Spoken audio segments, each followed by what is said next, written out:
Hello dear viewers, welcome to my YouTube channel maths Guru Sagar. तो आज हम स्टार्ट कर रहे हैं एक्सरसाइज 2.2, जिसका पहला नंबर क्वेश्चन हमें गिवन है। Which of the followings are algebraic, exponential, logarithmic, trigonometric, inverse trigonometric, hyperbolic and inverse hyperbolic function.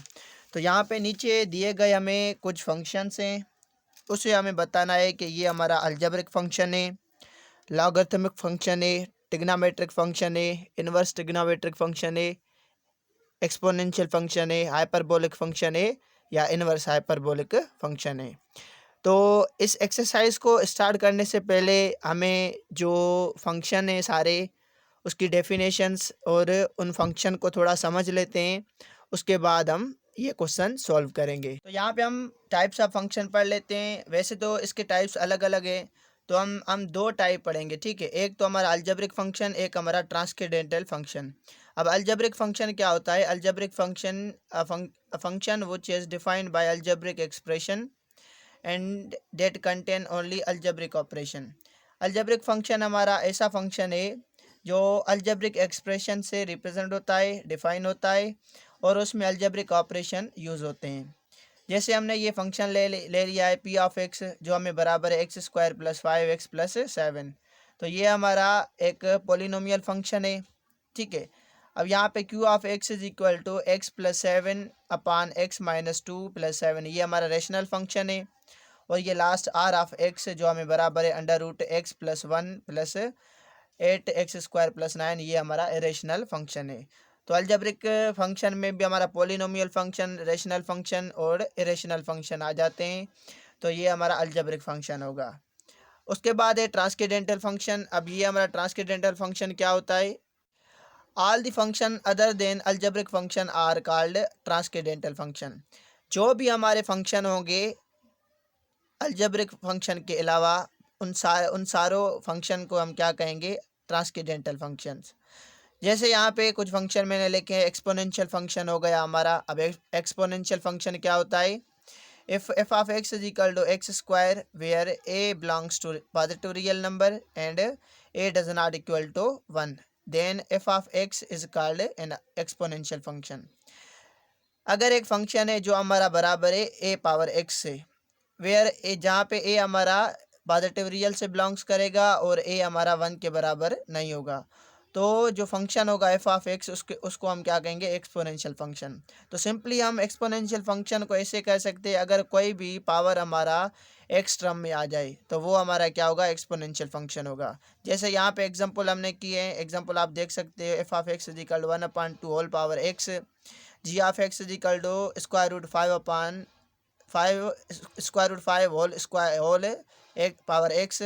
और यहाँ पे के ऑफ एक्स एक फंक्शन है जिसपे एक बेस पड़ा है, उस पे पावर हमारी -x है। तो ये भी हमारा x पावर है, तो मतलब ये हमारा एक्सपोनेंशियल फंक्शन होगा।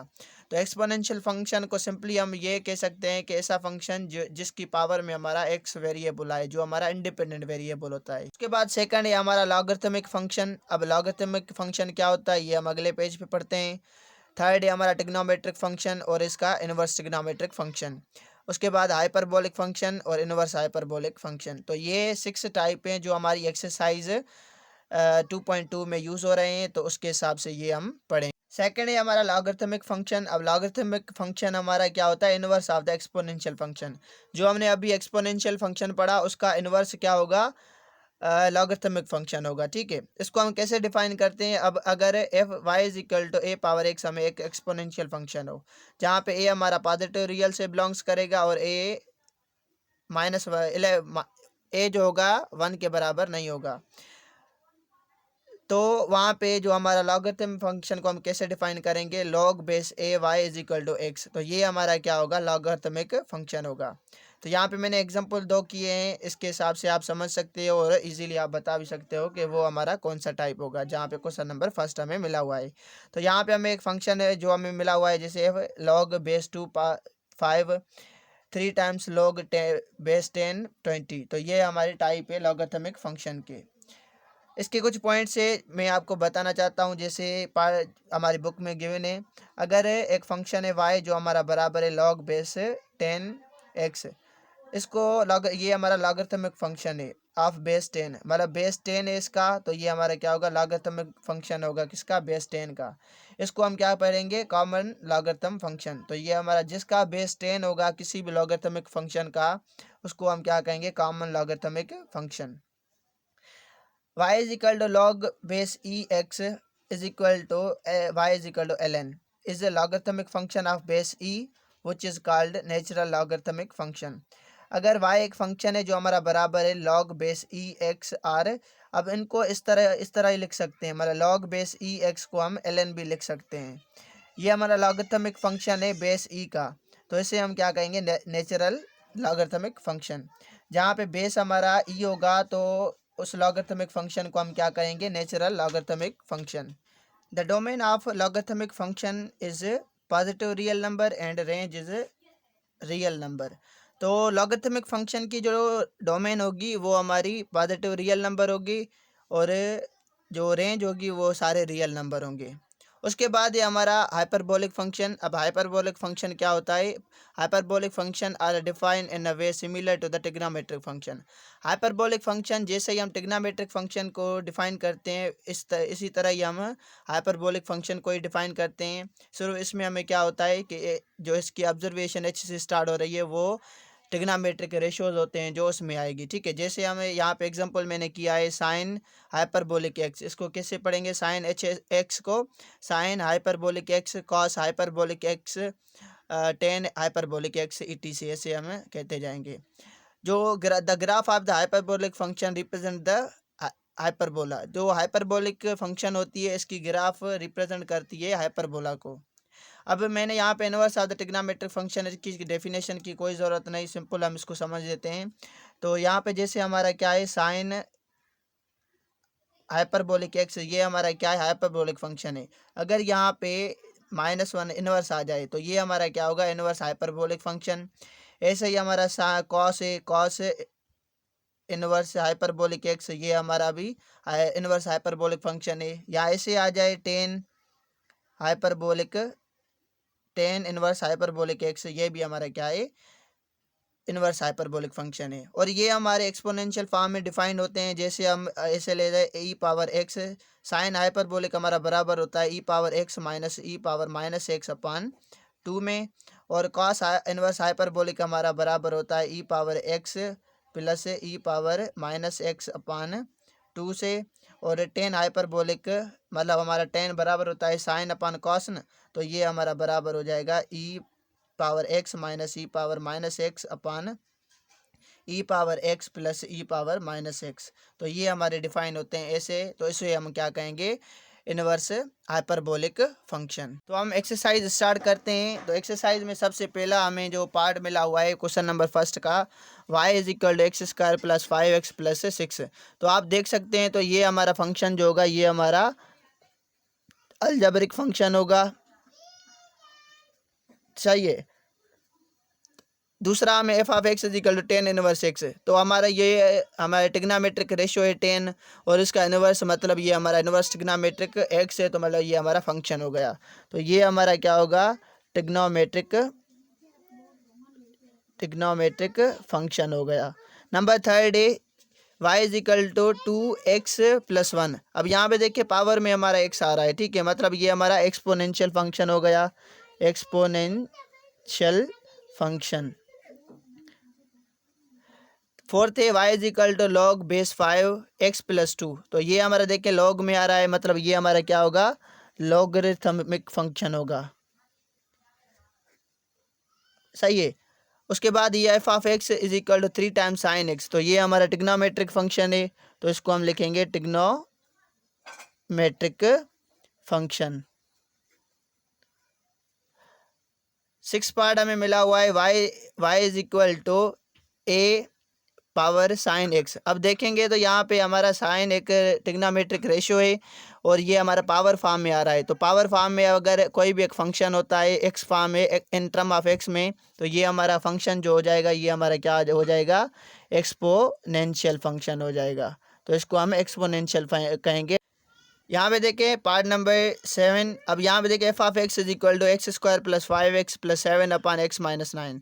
तो ये हमारा एक रेशनल फंक्शन है। तो रेशनल फंक्शन हमारे किस में आते हैं? अलजेब्रिक फंक्शन में आते हैं। तो इसको हम अलजेब्रिक फंक्शन बोलेंगे। Part 8 f of x is equal to sine x upon sec x. अब यहाँ पे देखें ये हमारी टिग्नोमेट्रिक फंक्शन से, तो इसको हम क्या कहेंगे? ये हमारे टिग्नोमेट्रिक फंक्शन है।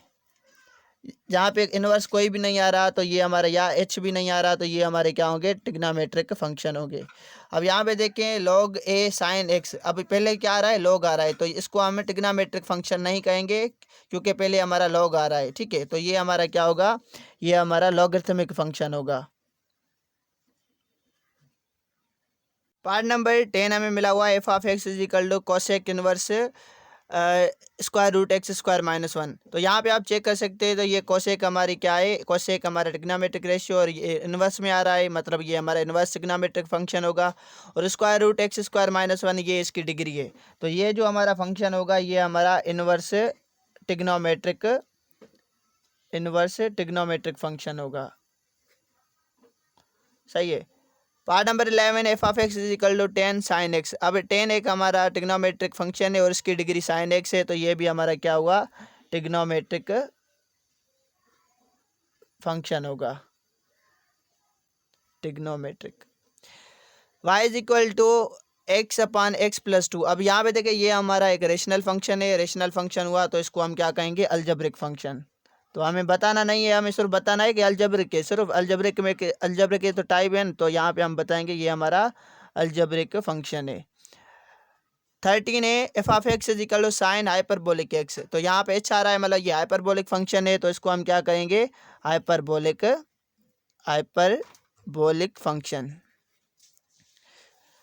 पार्ट 14 है, यहाँ पे ये मिला हुआ है y is equal to L N cos hyperbolic x. तो यहाँ पे सबसे पहले हमें क्या आ रहा है? एक नेचुरल लॉगरिथम आ रहा है। ये नेचुरल लॉगरिथम हुई तो ये हमारा लॉगरिथमिक फंक्शन होगा, हाइपरबोलिक फंक्शन नहीं होगा। Logarithmic function. पार्ट नंबर 15 है y is equal to 10 hyperbolic inverse x. तो यहाँ पे हमें क्या हो रहा है कि हाइपरबोलिक इनवर्स फंक्शन आ रहा है, तो इसको हम क्या कहेंगे? ये हमारा इनवर्स हाइपरबोलिक फंक्शन है, हाइपरबोलिक फंक्शन। और लास्ट पार्ट है हमारा y is equal to cos inverse L N x. यहाँ पे वाई कॉस एक्स, कॉस हमारा क्या है ना? कॉस एक हमारा टिग्नोमेट्रिक रेशियो है और इसकी डिग्री है एल एन एक्स। तो ये हमारा फंक्शन में आ रहा है, तो ये हमारा क्या होगा? इनवर्स टिग्नोमेट्रिक फंक्शन होगा, टिग्नोमेट्रिक फंक्शन। सही है। तो यहाँ पे हमारा पार्ट नंबर फर्स्ट कंप्लीट हुआ। अब हम सॉल्व करते हैं क्वेश्चन नंबर 2। क्वेश्चन नंबर 2 हमें मिला हुआ है identify whether the y is explicit और implicit function of independent variable x if. अब यहाँ पे हमें ये 6 पार्ट्स मिले हुए हैं। इसमें से हमें ये बताना है कि इनमें से कौन सा हमारा एक्सप्लिसिट फंक्शन है और कौन सा हमारा इम्प्लिसिट फंक्शन है। तो यहाँ पे आपको इम्प्लिसिट और एक्सप्लिसिट को समझने के लिए मैंने इसकी डेफिनेशंस को लिखा है, तो इसको आप समझोगे तो आप इजीली ये भी बता सकोगे तो ये हमारा कौन सा फंक्शन है। तो यहाँ पे हमें मिला हुआ है इम्प्लिसिट फंक्शन। तो इम्प्लिसिट फंक्शन हमारा क्या होता है? An implicit function is a function in which a dependent variable y can be written explicitly only in term of the independent variable x। अब इसका मतलब क्या है कि एक एक्सप्लिसिट फंक्शन हमारा ऐसा फंक्शन है जो डिपेंडेंट वेरिएबल y को इम्प्लिसिटली सिर्फ और सिर्फ इंडिपेंडेंट टर्म्स की फॉर्म में हम रखें।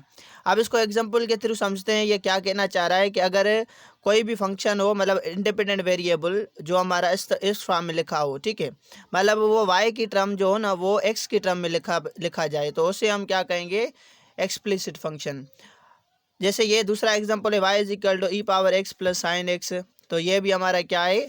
एक्सप्लिसिट फंक्शन है, क्योंकि ये जो है ना लिखा गया है इंडिपेंडेंट वेरिएबल की टर्म्स में, ठीक है। इंडिपेंडेंट वेरिएबल हमारा x होगा और इस तरफ ये हमारा डिपेंडेंट वेरिएबल होगा। तो y हमारा डिपेंडेंट वेरिएबल है और x हमारा इंडिपेंडेंट वेरिएबल है। तो ये इस फॉर्म में लिखे जाएं तो उसे हम क्या कहेंगे, एक्सप्लिसिट फंक्शन।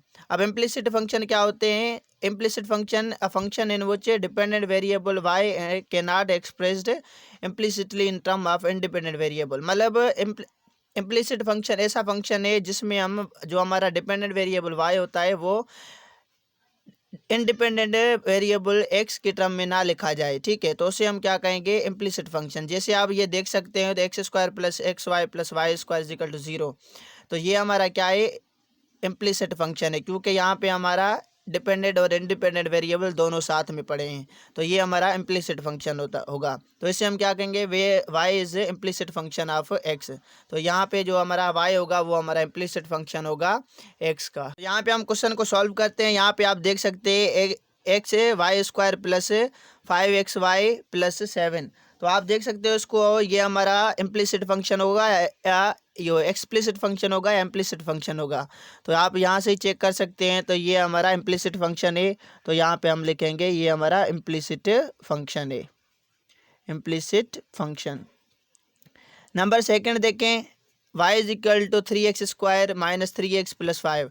तो ये हमारा x के टर्म्स में सारे टर्म्स पड़ी हैं और ये y हमारा इंडिपेंडेंट वेरिएबल है, इस तरफ पड़ा है। तो ये हमारा क्या होगा, ये हमारा एक्सप्लिसिट फंक्शन होगा।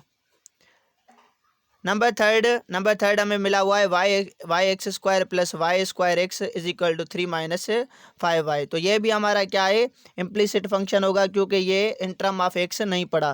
तो इसको हम क्या कहेंगे, ये हमारा इम्प्लिसिट फंक्शन है। थर्ड पार्ट देखें, यहाँ पे मिला हुआ है x square plus x y square is equal to 2 plus 3xy। तो यहाँ पे हम देख सकते हैं एक्स और वाई ये मिक्सअप में हुए पड़े हैं। तो यहाँ पे ये हम कह सकते हैं कि ये हमारा फंक्शन जो होगा ये हमारा इम्प्लिसिट फंक्शन होगा, इम्प्लिसिट फंक्शन। नंबर फिफ्थ है y is equal to x plus 3 upon x square plus y. तो यहाँ पे हम चेक कर सकते हैं, तो ये हमारा फंक्शन जो होगा ये हमारा एक्सप्लिसिट फंक्शन होगा, क्योंकि ये y in term of x पड़ा है। तो यहाँ पे हम कहेंगे तो ये हमारा जो फंक्शन है ये हमारा एक्सप्लिसिट फंक्शन है। लास्ट है हमारा x upon y is equal to 3x square 3x cube minus 5। तो ये हमारा देखेंगे तो ये हमारा x in term of y नहीं पड़ा। तो ये जो हमारा y है ये हमारा इम्प्लिसिट फंक्शन है x का। तो यहाँ पे ये जो लास्ट होगा ये हमारा इम्प्लिसिट फंक्शन है। यहाँ पे हम लेक्चर को ख़त्म करते हैं। बाकी इसके रिमेनिंग 4 पार्ट्स रह गए वो हम अगले लेक्चर में करेंगे। उम्मीद है कि ये लेक्चर आपको समझ में आया होगा। तो आप मेरे यूट्यूब चैनल को सब्सक्राइब कर दें और अपने फ्रेंड के साथ भी शेयर करें। Thank you for watching.